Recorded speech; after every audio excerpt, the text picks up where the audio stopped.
हाय, आपके साथ मैं हूँ Surabhi Sharma. India TV YouTube channel subscribe करिए, बेल आइकन दबाएं। पूरी दुनिया अफगानिस्तान में तालिबान के जुल्म और क्रूरता की तस्वीरें देख रही है। तालिबान की आतंकी वारदातों के बाद भारत सरकार भी अलर्ट है। अफगानिस्तान संकट के बीच आज प्रधानमंत्री नरेंद्र मोदी ने आतंक के खिलाफ वर्ल्ड को एक मैसेज भी दिया। मौका था गुजरात में सोमनाथ मंदिर में नए निर्माण की नई सौगात का, और प्रधानमंत्री मोदी बात तो सोमनाथ मंदिर की कर रहे थे, लेकिन सोमनाथ सिर्फ एक मंदिर नहीं है, ये एक साक्षात दर्शन है कि आस्था और सत्य क्या है। ये मंदिर इस बात का प्रमाण है कि जब सही और गलत बीच लड़ाई में होती है तो जीत सही की ही होती है। सत्य परेशान हो सकता है लेकिन पराजित नहीं। इसका सबसे बड़ा उदाहरण सोमनाथ मंदिर है। आजकल जो लोग आतंक और डर के माहौल से परेशान हैं, उन्हें आज नरेंद्र मोदी की बातें जरूर सुननी चाहिए और सोमनाथ मंदिर के उदाहरण से पुराने और नए बदलाव को समझना चाहिए। सत्य को असत्य से हराया नहीं जा सकता, आस्था को आतंक से कुचला नहीं जा सकता। इस मंदिर को सैकड़ों सालों के इतिहास में कितनी ही बार तोड़ा गया, यहां की मूर्तियों को खंडित किया गया, इसका अस्तित्व मिटाने की हर कोशिश की गई, लेकिन इसे जितनी भी बार गिराया गया वे उतनी ही बार उठ खड़ा हुआ। इसलिए भगवान सोमनाथ मंदिर आज भारत ही नहीं पूरे विश्व के लिए एक विश्वास है और एक आश्वासन भी है।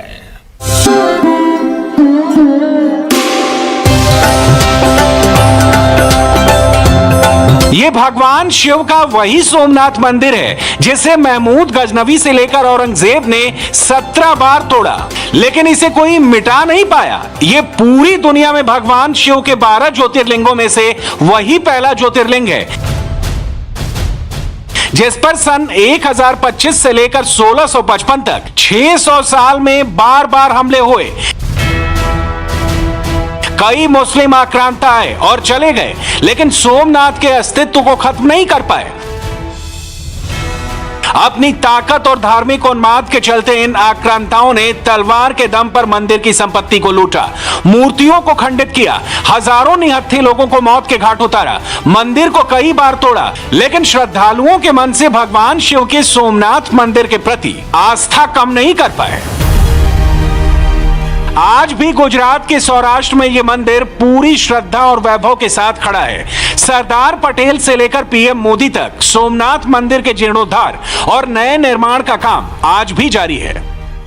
सोमनाथ तो सदियों से सदाशिव की भूमि रही है और हमारे यहां शास्त्रों में कहा गया है, शम करोति सह शंकरः, अर्थात जो कल्याण को, जो सिद्धि को प्रदान करे वो शिव है।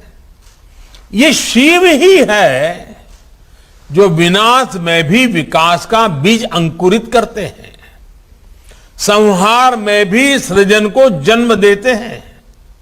इसलिए शिव अविनाशी है, शिव अव्यक्त है और शिव अनादि है, और इसलिए तो शिव को अनादि योगी कहा गया है।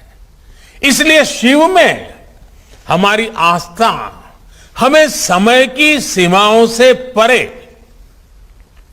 हमारे अस्तित्व का बोध कराती है, हमें समय की चुनौतियों से जूझने की शक्ति देती है। और सोमनाथ का ये मंदिर हमारे इस आत्मविश्वास का एक प्रेरणा स्थल है। सोमनाथ मंदिर पर आक्रमण का इतिहास पहली बार इस मंदिर को 725 ईस्वी में सिंध के सूबेदार अल जुनैद से शुरू होता है, लेकिन 815 ईस्वी में प्रतिहार वंश के राजा नाग भट्ट ने मंदिर का पुनर्निर्माण करवा दिया। इसके बाद महमूद गजनवी ने सन 1024 में सोमनाथ मंदिर पर हमला किया, लेकिन महमूद गजनवी के मंदिर तोड़ने और लूटने के बाद गुजरात के राजा भीमदेव और मालवा के राजा भोज ने इसका पुनर्निर्माण कराया। महमूद गजनवी ने अपने 5000 सैनिकों की फौज के साथ सोमनाथ मंदिर की संपत्ति लूटी और इसे तोड़ने की कोशिश की। इतिहासकारों के मुताबिक हमले के दौरान सैकड़ों श्रद्धालु मंदिर के अंदर पूजा कर रहे थे और महमूद गजनवी की तलवारों के आगे मारे गए। इस हमले में लोगों की मौत के साथ साथ मंदिर की इमारत को भी भारी नुकसान पहुंचाया गया था। इसके बाद सन 1093 में राजा सिद्धराज जय सिंह ने भी मंदिर निर्माण में मदद की। मंदिर का नुकसान इतना बड़ा था कि सन 1168 में विजयेश्वर कुमार पाल और सौराष्ट्र के राजा खंगार ने भी सोमनाथ मंदिर के सौंदर्यीकरण की जिम्मेदारी संभाली, लेकिन मंदिर पर हमले का खतरा हमेशा बना रहा। इसके बाद 1297 में जब दिल्ली सल्तनत पर अलाउद्दीन खिलजी का कब्जा था, तब सेनापति नुसरत खान ने गुजरात पर हमला किया। खिलजी के इस सेनापति ने सोमनाथ मंदिर को दोबारा तोड़ दिया और मंदिर की सारी धन संपदा लूट कर ले गया। लेकिन एक बार फिर से मंदिर को हिंदू राजाओं ने बनवाया, लेकिन सन 1395 में गुजरात के सुल्तान मुजफ्फर शाह ने मंदिर को फिर से तोड़वाकर सारा चढ़ावा लूट लिया। इसके बाद 1412 में मुजफ्फर शाह के बेटे अहमद शाह ने भी यही किया, सोमनाथ मंदिर को लूटकर तहस नहस कर दिया।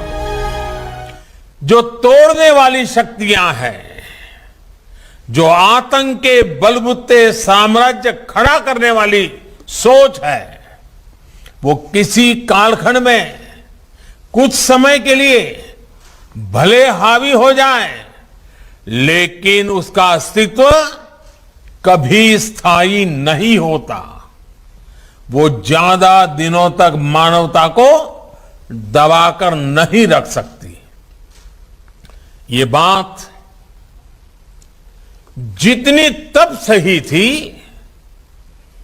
जब कुछ आतताई सोमनाथ को गिरा रहे थे, उतनी ही सही आज भी है जब विश्व ऐसी विचारधाराओं से आशंकित है।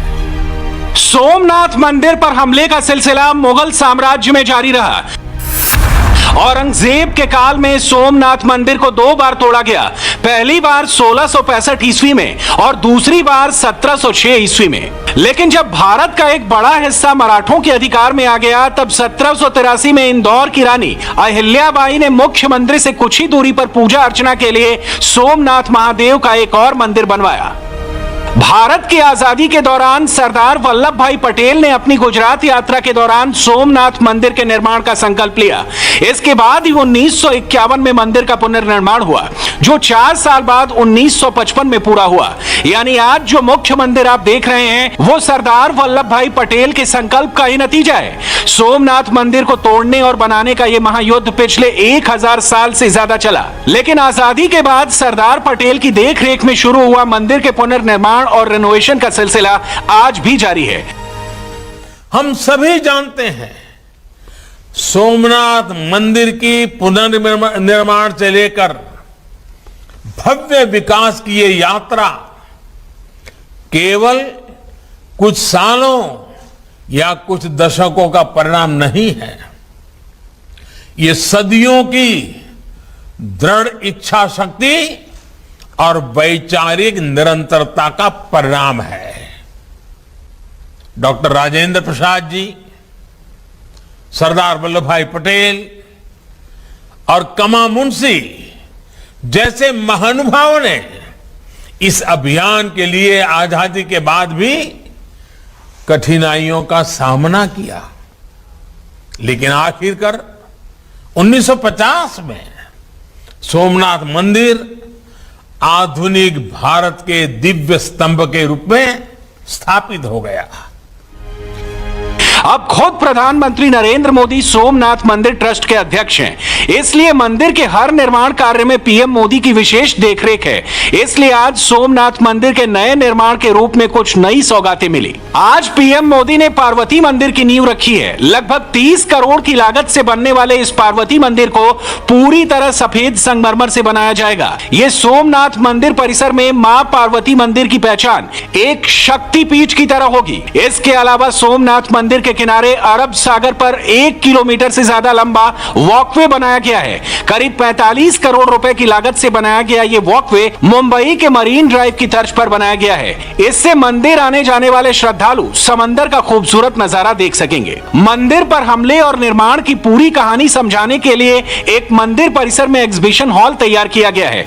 इसमें सोमनाथ मंदिर के प्राचीन खंडित अवशेष रखे गए हैं ताकि लोगों को मंदिर पर हुए हमलों के बावजूद ज्योतिर्लिंग सोमनाथ मंदिर के गौरवशाली अतीत के बारे में पूरी जानकारी रहे। छोटे से ब्रेक के लिए हमें यहां पर रुकना है, जल्द वापस लौटेंगे, नजर डालेंगे इस वक्त की हेडलाइंस पर।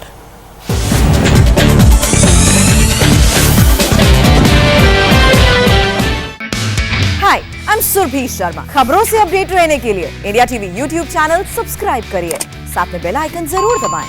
जुड़े रहें इंडिया टीवी के साथ।